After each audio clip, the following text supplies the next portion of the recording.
दोस्तों नमस्कार। दोस्तों मैं बिमल शाही अपने चैनल में आप सभी लोगों का स्वागत करता हूं और उम्मीद करता हूं कि आप लोग सभी लोग स्वस्थ होंगे एवं मस्त होंगे। सभी राष्ट्रवादियों और सनातनियों से ये निवेदन रहेगा कि आप लोग मेरे चैनल को सब्सक्राइब कर लीजिए और वीडियो को लाइक और शेयर भी कीजिए। दोस्तों अभी हम लोग बात करने वाले हैं दिल्ली विधानसभा चुनाव के बारे में। जी हाँ दोस्तों, दिल्ली विधानसभा चुनाव अब अपने अंतिम पड़ाव की तरफ बढ़ चुका है। 5 फरवरी को वहां वोटिंग है और 3 फरवरी शाम के 5 बजे तक चुनाव प्रचार बंद हो जाएगा और आज है 1 फरवरी। इसका मतलब सारे नेताओं के पास सिर्फ और सिर्फ 48 घंटे बचे हुए हैं। इन 48 घंटों में जो पार्टी ने मोमेंटम गेन कर लिया वो पार्टी मुझे लगता है कि दिल्ली में सरकार बना लेगी। जी हाँ दोस्तों, और दिल्ली विधानसभा चुनाव जो है किसी मुद्दे पे लड़ा नहीं जा रहा है। दिल्ली विधानसभा चुनाव पूरी की पूरी तरह फ्री वीज पे लड़ा जा रहा है। कौन पार्टी कितनी ज्यादा रेवड़ियां बांट सकती है इस पर लड़ा जा रहा है।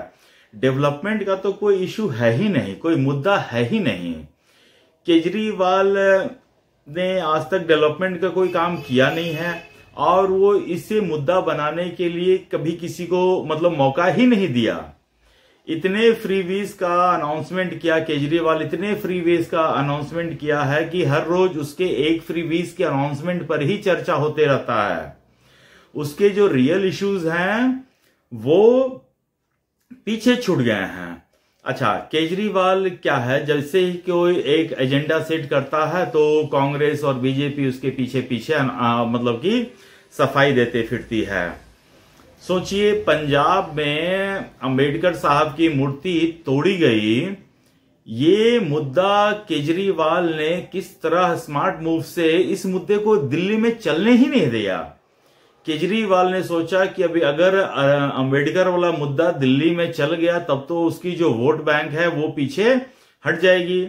तो केजरीवाल ने हरियाणा में यमुना नदी के जहर वाला इशू बना दिया और 2 दिन तक इसी पर खेला खेली हुआ। कोई पानी पी रहा है बीजेपी वाला और अरविंद केजरीवाल अपने गले में बोतल डाल के घूम रहा है नाक की माला की तरह। केजरीवाल जानता है कि यमुना पे तो वो वैसे ही कि उसे लोग गाली दे ही रहे हैं, तो जहां उसको 4 गाली मिल रहा है 2 गाली और मिल जाएगा तो केजरीवाल को क्या जाएगा, क्योंकि यमुना पे वही लोग गाली दे रहे थे, जो पहले गाली दे रहे थे वही लोग फिर से देंगे गाली, तो केजरीवाल का कुछ घटेगा नहीं। लेकिन अगर अंबेडकर वाला मुद्दा दिल्ली में चल गया तो केजरीवाल को जहां पहले 50 लोग गाली देते थे अब 500 लोग देंगे गाली। तो केजरीवाल ने इस इशू को स्मार्टली डिसॉल्व कर दिया, नल एंड वॉइड कर दिया। तो अब पूरे के पूरी चुनाव केजरीवाल क्या कर रहा है कि हर एक घर जाकर शपथ पत्र भरवा रहा है, बचत पत्र भरवा रहा है। ये लोगों को समझा रहा है कि देखिए हम जितने भी स्कीम चला रहे हैं उससे आपके जो है 20-25 हजार रुपए आपके बच जाएंगे।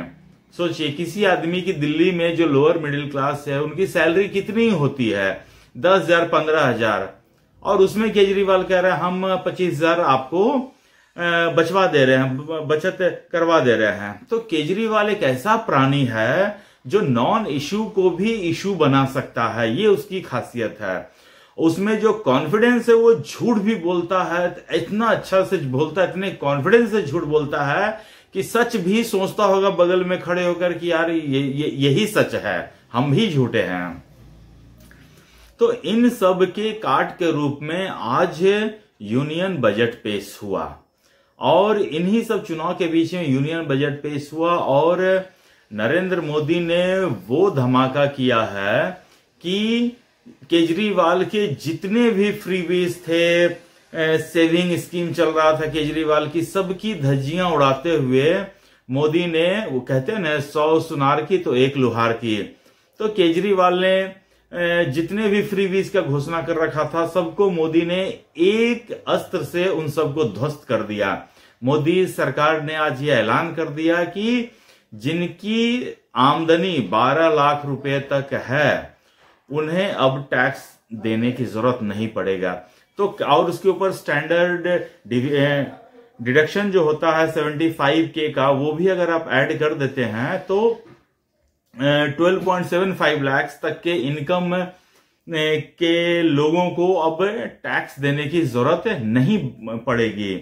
और जो दिल्ली में जो मिडिल क्लास लोगों की संख्या है वो संख्या है करीब 30-40% है, और जो लोअर मिडिल क्लास के लोग हैं उनकी पॉपुलेशन है 20-30% है, और जो बाकी जो 30% है वो अपर मिडिल क्लास लोगों की है। तो अब देखिए समीकरण क्या बन रहा है। इससे इस घोषणा के बाद जो फ्लोटिंग वोटर्स होते हैं ना 15%, जो लोकसभा में मोदी को वोट देते हैं और विधानसभा में केजरीवाल को वोट देते हैं, जो फ्लोटिंग वोटर्स हैं जिनके मन में बीजेपी रहता है लेकिन वो वोट देते हैं केजरीवाल को, तो अब इस घोषणा के बाद वो जो फ्लोटिंग वोटर्स हैं वो मुझे लगता है कि बीजेपी की तरफ लौट आएंगे। अगर पूरा नहीं लौटे तो अगर आधे भी लौटे, मतलब कि अगर जो फ्लोटिंग वोटर्स हैं 15% है तो उसमें से अगर 8% भी बीजेपी की तरफ लौट आए हैं तो आप सोचिए कि बीजेपी में ऑलरेडी 38-39% वोट बुरी से बुरी स्थिति में आ गया था। पिछले बार भी 2020 के चुनाव में 39% उसके वोट थे। तो अगर बीजेपी के पास 8% वोट आ जाता है तो बीजेपी के पास नंबर ऑफ वोट्स हो जाएंगे 46-47%। और अगर वही जो केजरीवाल की तरफ से जो 15% जो फ्लोटर्स हैं वो घट जाएंगे तो केजरीवाल के पास बचेंगे 44%। और अगर कहीं कांग्रेस अपना वोट परसेंट थोड़ा बढ़ा लिया, अगर मान लेते हैं कांग्रेस ने 2% या 2.5% या 3% भी बढ़ा लिया तो केजरीवाल खिसक कर आ जाएंगे 40% पर। तो ये देखिए दिल्ली का चुनाव बिल्कुल अब सेट हो चुका है। तो बीजेपी के पास 47% का वोट रहेगा, केजरीवाल के पास 40% का वोट रहेगा, और बाकी जो वोट रहेगा वो कांग्रेस के पास रहेगा। और यहीं से पूरा का पूरा चुनाव जो है दिल्ली का चुनाव बदल गया। और केजरीवाल के मुंह से आज दिन भर मैंने कोई स्टेटमेंट, कोई कमेंट नहीं सुना। 2 दिन पहले केजरीवाल एक मिडिल क्लास वालों के लिए नरेंद्र मोदी से अपील कर रहे थे कि मोदी जी जो इनकम टैक्स में जो लिमिट है, मतलब कि जहां 0 टैक्स लगता है 7 लाख तक का है, उस 7 लाख से बढ़ाकर 8 लाख कर दीजिए। मैं तो कहूंगा 10 लाख है कर दीजिए। अब मोदी ने 2 स्टेप आगे जाकर और जो इतना बड़ा छक्का मारा कि 12 लाख तक टैक्स फ्री कर दिया। तो अब केजरीवाल के पास कोई ऑप्शन ही नहीं बचा। और केजरीवाल की ट्रेनिंग तो हुई है बिल्कुल आतंकवादी की जैसा। केजरीवाल तो मर जाएगा लेकिन मोदी की तारीफ तो कर नहीं सकता है। केजरीवाल डेली एक वीडियो बनाता है ना कि आज मेरे को 2 बीजेपी वाले मिले, उन्होंने कहा कि नहीं, केजरीवाल ने उनसे पूछा कि तुम किसको देते हो वोट, तो मैं तो जी देता हूं, बीजेपी को वोट देता हूं। तो केजरीवाल उससे पूछा तुमको फ्री में बिजली आता है? तो हाँ आता है। 24 घंटा बिजली आता है? तो हाँ आता है। तुम्हारे बच्चे कहाँ पढ़ते हैं? तो दिल्ली के सरकारी स्कूल में पढ़ते हैं। कैसा है? तो बहुत अच्छा है। तुम्हारी वाइफ बस में फ्री में करती है ना सफर? तो हाँ जी करती है। तो केजरीवाल जब तुमको इतना सुविधा मिल रहा है तो बीजेपी को वोट क्यों देते हो, हमें क्यों नहीं देते हो वोट? तो उस आदमी को आंखों में आंसू आ गए और जाते जाते कहा कि केजरीवाल सर, मैं तो रहूंगा बीजेपी का लेकिन वोट दूंगा आपको। तो चलो केजरीवाल ये तो मान रहा है ना कि बीजेपी वाले अगर केजरीवाल को अच्छा काम कर रहा है तो बीजेपी वाले मान रहे हैं, लेकिन केजरीवाल तुमने जो सेक्शन तैयार किया है और उसकी ट्रेनिंग ऐसी टेररिस्ट वाले दिए हैं कि वो मानने को ही तैयार नहीं है। कल एक घनघोर आपिया मेरे को मिला तो मैंने उससे पूछा कि तुम्हारे केजरीवाल ने तो दिल्ली में जो यमुना की सफाई की, तो वो बेशर्मों की तरह कह रहा हाँ कर दिया है। कह रहा दिल्ली में 500 स्कूल बनवाए तो हाँ, और मैंने कहा है और रोड्स वगैरह मतलब हाँ बना दिए, चकाचक रोड्स हैं। मतलब कि और उस घनघोर आपिया का कोई और नहीं है, केजरीवाल है। केजरीवाल ही वो बहरूपिया है जो सबसे बड़ा आपिया भी है। वो टीवी पर इंटरव्यू देता है और सब में कहता हाँ मैंने ये कर दिया, मैंने वो कर दिया। और उससे तो ये पूछा जाता है कि यमुना की सफाई में आप लोगों ने 7,000 रुपए खर्च किए, इसकी रिपोर्ट आई है? कहते नहीं नहीं ऐसा कोई रिपोर्ट नहीं है। मतलब साफ मना कर जा रहा है। और वो पत्रकार से पूछता है कि अच्छा तो बताओ 7,000 करोड़ अगर खर्च हुए हैं तो कहाँ खर्च हुए हैं, मैंने रखा है क्या? तो इस तरह से जो आतंकवादियों की जिस तरह ट्रेनिंग होती है ना कि अगर कहीं पकड़ा जाता है तो मुंह नहीं खोलता है कि नहीं नहीं हम इस देश के नहीं हैं, तो इस तरह से केजरीवाल की ट्रेनिंग लगता है कहीं हुई है। मतलब कि किसी कैंप में गया होगा, वहां से ट्रेनिंग लेकर आया है। और केजरीवाल की स्थिति इतनी पतली है इस बार कि सोचिए, वो चुनाव से पहले अभी एक वीडियो जारी किया था जिसमें वो कांग्रेस वोटर्स के चरणों में गिरा हुआ था।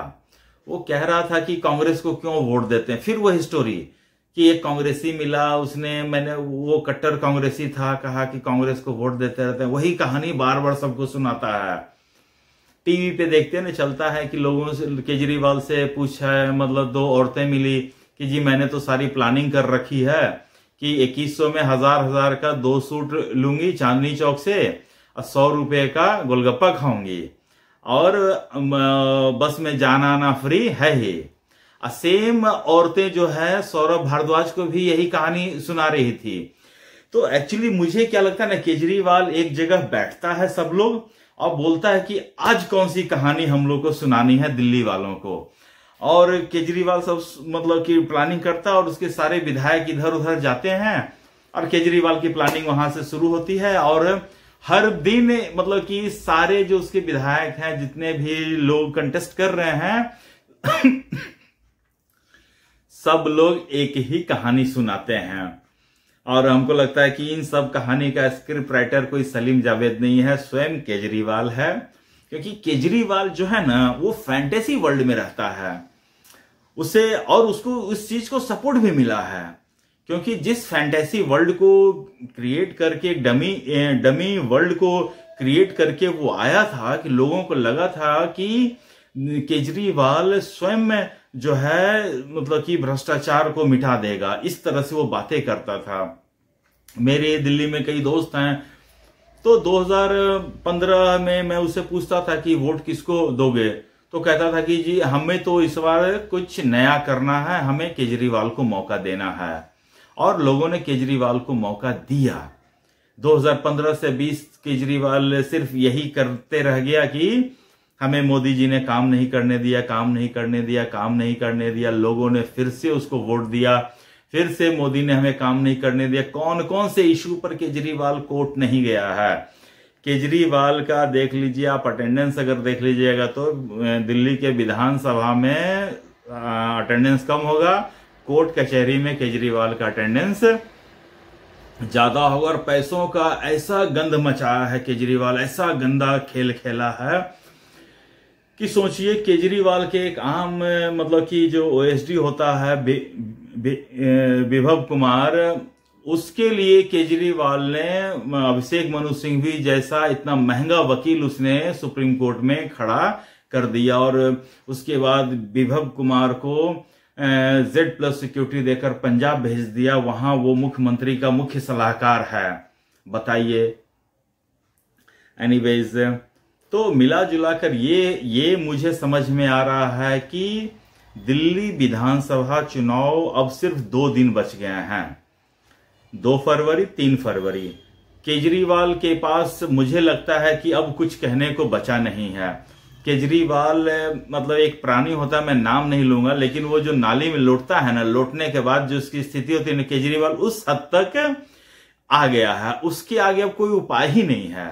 अब केजरीवाल के पास यही उपाय, 2 दिन में अगर अपने ऊपर कोई अटैक करवा ले या हमला करवा ले तो उसका मैं कह नहीं सकता हूं, लेकिन मुझे लगता है कि केजरीवाल का गेम ओवर हो चुका है। आज बजट के बाद भी लोगों ने उससे पूछा कि, पत्रकारों ने पूछा, मीडिया चैनल से पूछा कि बजट पर आपकी प्रतिक्रिया क्या है, तो अब कुछ मुंह रहे तब ना बोले केजरीवाल। लेकिन फिर भी देखिए उस ढीठ आदमी की, वो कह रहा है कि जो इनकम टैक्स बिल है वो आज क्यों नहीं आया, एक हफ्ता बाद क्यों आएगा। एक हफ्ता बाद देखिएगा जो 12 लाख का छूट मिला है उसमें वो टर्म्स एंड कंडीशन लगा देंगे। तो चलिए, केजरीवाल की ऐसी सोच है। केजरीवाल को लगता है कि वो जो स्कीम करता है उसमें कोई टर्म्स कंडीशन नहीं होता है, बाकी दूसरे लोग सब टर्म्स कंडीशन लगाते हैं।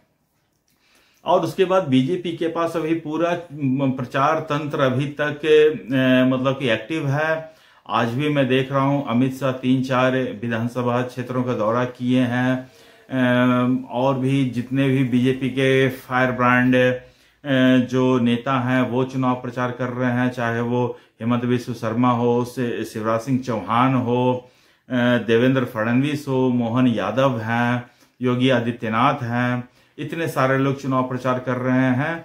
और केजरीवाल इन सब में कहीं खो जाएगा, अनलेस कि अगर केजरीवाल ने कोई ड्रामा नहीं किया लास्ट मोमेंट पे। तो दोस्तों, आज के लिए मुझे इतना ही अपडेट देना था। आप लोग अपना ख्याल रखिए, स्वस्थ रहिए, मस्त रहिए। तब तक के लिए नमस्कार, बाय।